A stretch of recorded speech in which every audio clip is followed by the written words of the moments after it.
To Zee money health show. मैं हूं नेहा बजाज और अपने हर शो में हम आपको मिलवाते हैं एक मेडिकल एक्सपर्ट और सुपर स्पेशलिस्ट से, ताकि आपको सही राय मिले, सही सलाह मिले।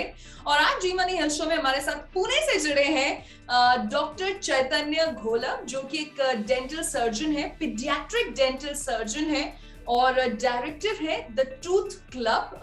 और कई सारे पेशेंट्स की जिंदगियों को इन्होंने बदला है। ऑफ कोर्स हमारी स्माइल हमारे लिए बहुत इंपॉर्टेंट होती है। डॉक्टर चैतन्य, आपका बहुत बहुत स्वागत है। Thank you so much. And doctor Chaitanya, जैसे कोई भी हमें नोटिस करता है तो हमारी स्माइल सबसे ज्यादा नोटिस में आती है, दांत हैं।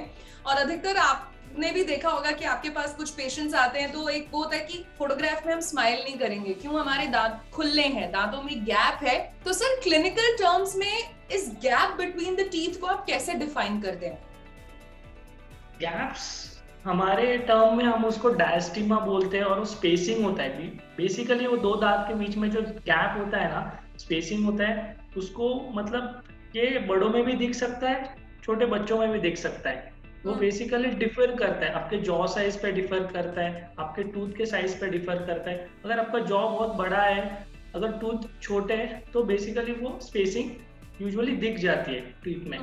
तो वो जैसे जैसे हमारे जो दूध के दांत बोलते हैं हम, वो गिरने चालू हो जाते हैं, परमानेंट टूथ आने शुरू हो जाते हैं, परमानेंट टूथ का साइज थोड़ा बड़ा होता है, तो वो गैप्स क्लोज हो सकते हैं। तो we have various sorts of treatment to close the gaps. Sir, एक और चीज आपसे जो मैं जानना चाहती हूँ वो ये कि क्या इसमें कोई हेरिडिटी का भी रोल है कि अगर मम्मी पापा का टीथ का स्ट्रक्चर खुले दांत है उनके, तो बच्चों में भी वो इनहेरिट होते हैं? I mean the genetic part जो है ना, वो अभी तक वो रिसर्च में है। कुछ कुछ केसेस में होता है, वो जेनेटिक होता है। ऑर्थोडोंटिक जो बोलते हैं माल अलाइनमेंट टीथ का, वो कुछ कुछ मतलब बच्चों में हो जाता है, वो जेनेटिक होता है, but it's not completely proved, but it can be like genetic. Yes. Okay. और सर, ये जो गैप है इसकी वजह क्या है? किस वजह से अब किसी के दांत एकदम प्रॉपर अलाइंड हैं, टाइट हैं, या फिर किसी के एकदम लूज स्पेसिंग वाले दांत है? किस वजह से स्पेस होती है? हाँ, जैसे कि मैंने बोला, गैप्स क्यों होते हैं। गैप्स यूजुअली हमारे हाथ में नहीं होता है। वो जॉ साइज, जैसे आपको भगवान बनाते हैं, वो जॉ आपका जैसा है, वो हिसाब से होता है कि जॉ साइज अगर बड़ा है आपका और टूथ साइज अगर छोटा है, तो उसके वजह से गैप्स दिख जाते हैं। और मे बी हमारा कोई दांत मिसिंग है, या फिर कुछ अगर डिजीज है तो हमको टूथ निकालने पड़ते हैं, तो दो दांत के बीच में जो गैप होते हैं, उसके वजह से भी स्पेसिंग हो सकती है। यूजुअली ये चीजें सब प्राइमरी टीथ में होता है, जो हम दूध के दांत बोलते हैं गैप्स, ये दूध के दांत में काफी दिखता है ये सब। अच्छा सर, अब बच्चों की हम बात करें, बिकॉज आप एक पीडियाट्रिक डेंटल सर्जन हैं, तो बच्चे ऑब्वियसली ब्रश ठीक से नहीं करते, जल्दी जल्दी में कर दिया, और अगर स्पेस है तो खाना फंसता है, तो क्या फिर कीड़ा लगने का खतरा बढ़ जाता है बच्चों में? ऑब्वियसली इसीलिए जो बेसिक ओरल हाइजीन मेजर्स है, तो वो तो लेने ही है। जो 2 टाइम का ब्रशिंग है, वो कंपलसरी करवाना है। हम लोग बच्चों को, मैं पर्सनली बच्चों को बोलता हूँ कि अगर आप कुछ भी खाना खाए, कुछ भी खाए दिन में, तो बस 3 to 4 सेकेंड्स एक बार गागल कर लीजिए। जो कुल्ला करते हैं हम 4-5 सेकेंड्स, ये अडल्ट्स को भी करना चाहिए। अगर कुछ भी खाए तो you should gargle for 4-5 seconds, so that 90% जो फूड एक्यूमुलेट हो गया दांत के बीच में, एटलीस्ट वो निकल जाता है। पानी पीते समय भी you should gargle and you should drink. तो ये सब बेसिक हाइजीन मेजर्स है, ये करने ही चाहिए। अच्छा। एंड सर, अगर बाय चांस बच्चा 4 साल का है, उसके मिल्की टूथ है और उनमें गैप है, और अभी परमानेंट टूथ नहीं आए हैं, लेकिन अब जब तक गैप है तब तक परेशानी है, तो क्या जब तक परमानेंट टूथ नहीं आते तब तक स्पेसेस का कोई इलाज नहीं कर सकते एज इट इज? नहीं है, it is there, there are treatment for that. अगर कोई दांत काफी सड़ गया है या कुछ है, तो आजकल बच्चों के लिए भी सिरेमिक के क्राउन्स आते हैं, सिरेमिक के जो कैप बोलते हैं हम, पर तो बड़ों में वो सारे प्रोसीजर्स हम मिल्की टूथ पे भी कर सकते हैं? मिल्क टूथ पे, ma'am, yes, that procedures will be carried on milk tooth only. क्योंकि आजकल पेरेंट्स का बहुत बड़ा कंसर्न है, बच्चों का लुक्स पे बहुत कंसर्न होता है, तो इसीलिए आजकल वो सिरेमिक के कैप्स भी मार्केट में अवेलेबल है। और वो अगर अगर चला गया है उनका, तो we can make it natural like before. And फिर और यस यस यस यस तो सर जब गैप कम आप करते हैं प्रोसीजर से और उनके नॉर्मल मिल्की टूथ हैं, तो जब वो गिरते हैं तो क्या यस, प्रोसीजर से कुछ फर्क पड़ता है या फिर वो परमानेंट टूथ आने का जो प्रोसेस है वो सेम ही रहता है? Nothing nothing nothing wrong with it. कोई मतलब कोई हार्म नहीं होता है परमानेंट टूथ को उसके वजह से। उल्टा we should try to save the milk tooth. Tooth के दांत को जितना बचाना है उतना अच्छा है, क्योंकि इतने कम उम्र में अगर बच्चों को दांत नहीं होंगे तो वो खाएगा कैसे? वो उनका ग्रोइंग एज होता है बच्चों का, अगर वो खाएंगे नहीं ठीक से तो वो हेल्थ पे पूरा इफेक्ट हो जाता है उनका। इसीलिए मेन मोटो होता है कि दूध के दांत बचाने हैं। अभी मेटल के कैप्स वगैरह सब आते हैं जो अच्छे से बैठ जाते हैं, बच्चा अच्छे से खाने लगता है, ये सब चीजें हैं। और वो जो दांत कैप के साथ बिठाते हैं वो अपने आप गिर जाता है। वो एक सर्टेन एज होता है, वो सर्टेन एज में वो दांत अपने आप गिर जाते हैं। यस।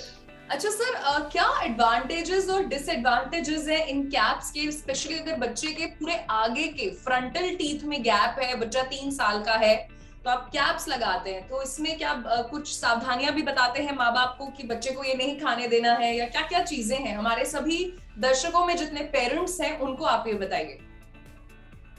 ठीक है, एडवांटेजेस तो है नहीं गैप्स के इतने कुछ, मतलब एडवांटेजेस बोल नहीं सकते, डिसएडवांटेजेस ही है। डिसएडवांटेजेस ये है कि गैप होने की वजह से खाना फंस जाता है वहाँ पे। खाना फंसने की वजह से वो जो सडन चालू होते हैं उसी की वजह से चालू हो जाते हैं। और बच्चों में कैसा है, बच्चों का मतलब देखा नहीं जाता क्या खा रहे हैं दिन में, कहाँ पे कितना ध्यान रखोगे आप, तो वो सब चीजें हैं। बट अभी काफी सारे ट्रीटमेंट ऑप्शंस है।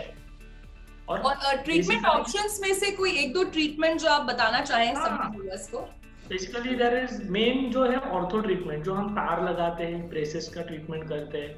और वो मिल्की टूथ में भी हो सकता है सर? मिल्की टूथ पे नहीं होता मैम, वो परमानेंट टूथ पे होता है। जो मेन ब्रेसेस लगते हैं वो परमानेंट टूथ पे लगते हैं। बच्चों के दांत में भी थोड़ा बहुत आगे पीछे हुआ तो वो कर सकते हैं, पर वो ब्रेसेस का ट्रीटमेंट है, वो फिक्स ट्रीटमेंट होता है। वो जो एक बार लगाते हैं वो निकाल नहीं सकते। तो वो यूजुअली हम इंडिकेट करते हैं about 12 to 13 years of age. जबकि हमारे सारे परमानेंट टीथ आ जाते हैं वो एज में, वो ट्रीटमेंट रिकमेंड करते हैं। अच्छा सर, अगर बाय चांस अब 2-3 साल का बच्चा है, 4 साल का बच्चा है जिसके सारे मिल्की टूथ आ गए हैं लेकिन गैप्स है काफी ज्यादा, तो क्या आपके हिसाब से उस बच्चे को ज्यादा बार डेंटिस्ट को दिखाना चाहिए? या ऑब्वियसली, मतलब जो रेगुलर फॉलोअप होता है डेंटिस्ट के पास वो तो रखना ही है ऐसे बच्चों के लिए। क्योंकि वो जो काउंसलिंग होता है वहाँ पे, क्या कौन सा पेस्ट यूज करना चाहिए, आपको सर्टेन एप्लीकेशंस होते हैं, फ्लोराइड जेल होते हैं, तो फ्लोराइड जो होता है वो सडन को रोकता है, वो हमारे यहाँ पे होता है। वो एप्लीकेशंस होते हैं, अभी सिल्वर फ्लोराइड करके मटेरियल है, वो अप्लाई कर सकते हैं जहाँ पे सडन रुक जाता है।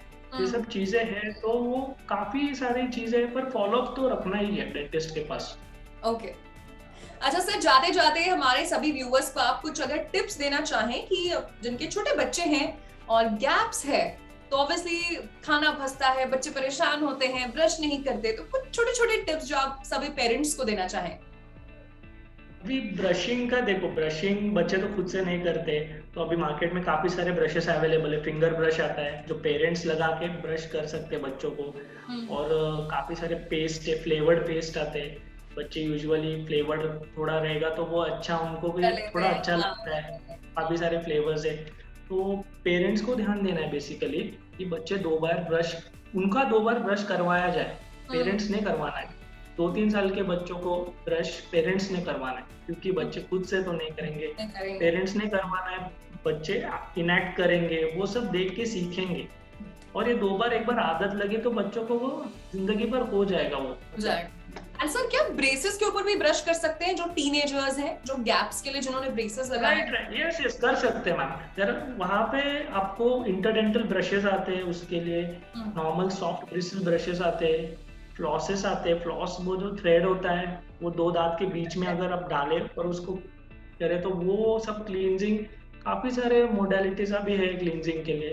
तो ऑब्वियसली उनको तो काफी ब्रश करना ही है अच्छे से, क्योंकि ब्रेसेस में तो और खाना वगैरह फंसने के चांसेस होते हैं, तो उनको मेंटेन करना ही है हाइजीन, ब्रशिंग तो होना ही है।